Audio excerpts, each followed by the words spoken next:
এর আসন। এখানে পাষাণে ছিল তোমার আসন পাতা, প্রাগ ঐতিহাসিক কোনো লিপি লেখা নেই।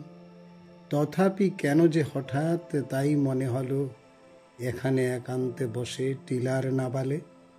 মাথার উপরে ছিল নীল চন্দ্রাতক, তার নিচে পান্নাপ্রব অরণ্যের ছাতা।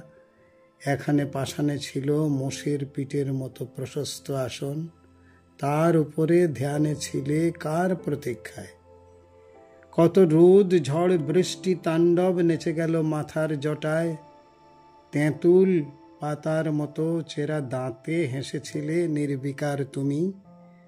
তোমার কি জানা ছিল কারো আগমন? জবের ধানের লিপি আজও লেখা করে থাকে তোমার পাঁচালী।